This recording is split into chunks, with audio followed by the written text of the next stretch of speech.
รักเลยขอมือนิดนึงเกี่ยวกันพอดีไม่พอดีมีเพลงใหม่ล่าสุดเอางานหมาเราต้องดูล่าสัตว์นิดนึงมันจะมีท่อนหนึ่งที่มันจะร้องว่า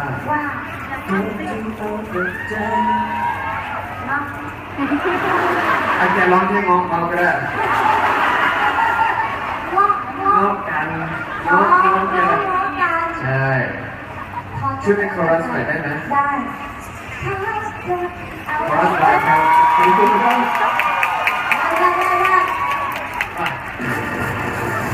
ลำโพงลำโพง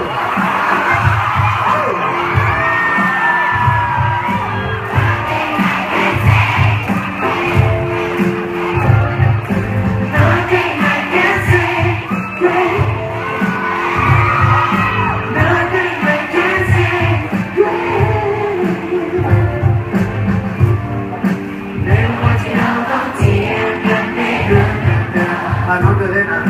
แล้ววันเธอใจร้อนทำเป็นแย่เธอเดินและเธอต้องรู้สึกเหมือนว่าเธอเป็นส่วนเกินในหัวใจสรุปแล้วเธอคิดมากไปรู้ฉันไม่ค่อยบอกรักให้เธอฟังทุกวันแต่จริงๆฉันไม่คิดว่าสำคัญอะไรที่เขาพูดกันเป็นอย่างที่ใจเธออยากเอามาดูให้รู้เองว่าขอโทษที่เอาแต่ใจไม่ใช่ว่าขอโทษที่เอาแต่ใจเอาสาสับฉันเป็นคนเดิมเราเคยรักเธอยังคิดไปเองว่าฉันไม่กันฉันแค่ตัวเอง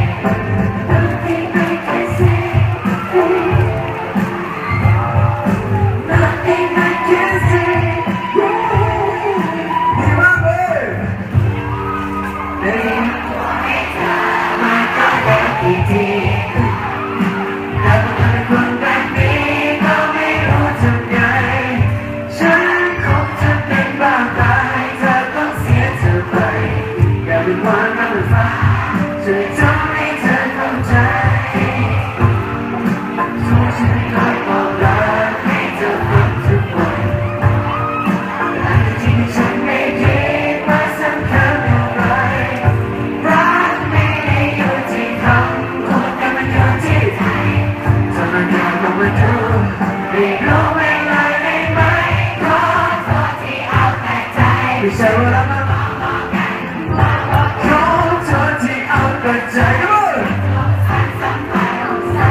ฉันเป็นคนเดิมแบบเดิมแล้วเธอไม่คิดไปเองว่าฉันไม่แค่ฉันแค่เป็นตัวเองอันที่จริงที่ฉันขาดเธอไม่ได้แต่จะให้คุณทุกวันมันก็คงไม่ได้ที่เพลงนี้ต้องรักเป็นแต่วันนี้ที่อยู่กับเธอไม่จะชูมันไม่เป็นไล่เวลามันยาวมันก็อยู่ต่อแต่ก็ยากที่จะพูดจะเป็นจะไม่ได้เป็นสุดท้ายความสัมพันธ์ของเรามันอยู่ตรงหัวใจ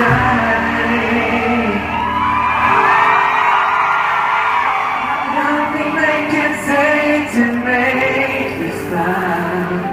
Nothing I can say to change your mind Nothing I can say to make it right But we gonna say it together ขอโทษที่เอาแต่ใจไม่ใช่ว่าเราไม่น้องกันขอโทษที่เอาแต่ใจฉันเป็นคนเดิมแบบเดิมรักเธอยังคิดไปเองว่าฉันไม่แค่ฉันแค่เป็นตัวเอง I can't change myself cause I was born this way yeah. I can't change my mind cause I was born this way Tonight, tonight, tonight, tonight Oh baby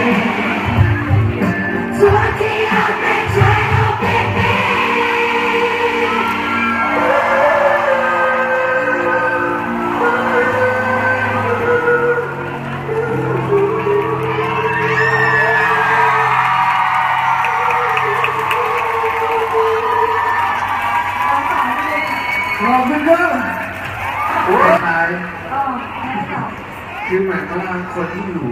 ร่วมกันเยอะแล้วเป็นท่าเดียวกัน อ๋อ จะแบบอะไรเงี้ย ย่ามันไม่สอนกันก่อนย่านี่คนนี้โดดอะไรโดนตัวอะไรมาอยู่คนเดียวเนี่ย คิดว่าเป็นหนึ่งในแฟลชม็อบด้วยใช่ไหมครับ อ๋อ ว้าวขอเสียงปรบมือให้กับทีมแฟลชม็อบเลยครับน่ารักมาก สุดยอดดีใจแทนเพื่อนนะคะเดี๋ยวลงไปดูต่ออะไรยังไม่เต้นอะไรอีก เดี๋ยวสิก็วันนี้นะครับมีเรื่องราวดีๆเกิดขึ้นเยอะแยะเลยนะครับ แกเป็นแพนเค้กยังไง ก็ เขาชอบบอกว่าเราเป็นเราดีๆ วันนี้มีแฟลชม็อบใช่ไหมครับแล้วก็เดี๋ยวพรุ่งนี้ก็จะเป็นวันพิเศษอีกมากนะครับร้องด้วยกันเลย Happy birthday to you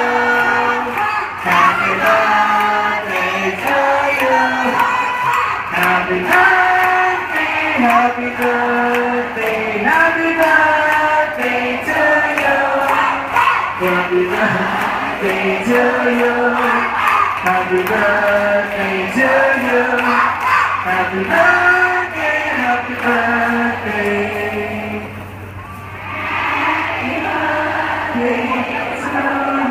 จะอวยพรก่อนนะครับ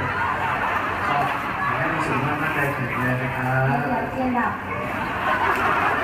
เทียนไม่ได้ปฏิหารเลย เพื่อหายใจ ขัดจมูก เจ็บหนัก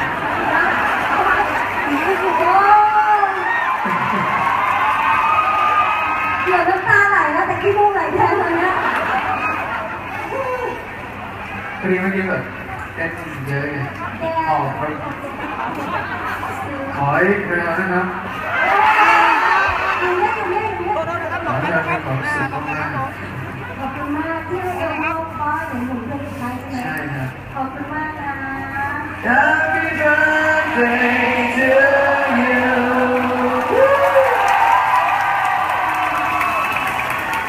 มีความสุขนะครับที่ของทางที่คุณเห็นใส่อายุเลยนะครับ อ้าวก็เพิ่งเกิดนะคะ เท่าไหร่วะครับนี่ก็คือหลอกชาวบ้านจะชอบนะก่อนไปว่า20 กว่า แต่ที่ไหนได้ ก็20 กว่าค่ะ 20เลย 20อ๋อเปล่าเมื่อกี้ที่ว่าด่ามาขบวนช่วยเป่าเปล่าอ๋อเข้าใจแล้วมีน้ำเด็กกันลงมาด้วยขอบคุณสำหรับ PFC ทุกคนที่น่ารักเพราะว่าเมื่อกี้ข้างหลังจะมาบอกนิดนึงเพราะว่ามีความดีของเมียเลยมาฟ้องคุณผัวนิดนึงเมียวันนี้ประดิษฐ์ของมาให้เราด้วยวันเกิด อะไรครับ เป็นรูปที่แปลกๆของเราทั้งหลายมารวมกันอยู่บนหน้าเค้ก อ๋อ แล้วก็มีสับปะรดที่ทำจากช็อกโกแลตขึ้นมา และตรงที่มีเป็นข้างบนที่เป็นสับปะรดนี่ใช้ใบเตยมาเสียบถือว่า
อยากจะช่วยที่เธอจะกลับมารักใครเธอรอได้ไหมที่เธอรักมันอยากรักมันยังไม่พร้อมจะรักใครขอเวลาหน่อยวันพรุ่งนี้ยังไม่สายที่จะรักรักกันมันยังไม่พร้อมที่จะคบมันอยากพบกันในวันนั้นยังไม่พร้อมจะคบเลยถ้าเธอจะมีใจขอได้ไหมอีกไม่นานจะเปิดใจให้ความรักเหมือนเดิมจะรอฉันได้หรือเปล่า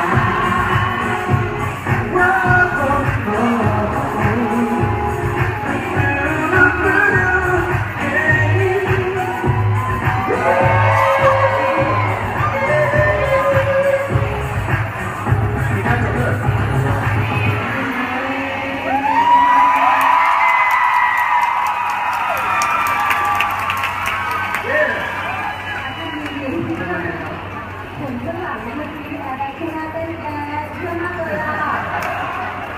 การขัดแอร์ไม่มีแบบนี้ขอมากได้ไหมเวลาไปซื้อรถไม่ต้องทำประกันที่หนึ่ง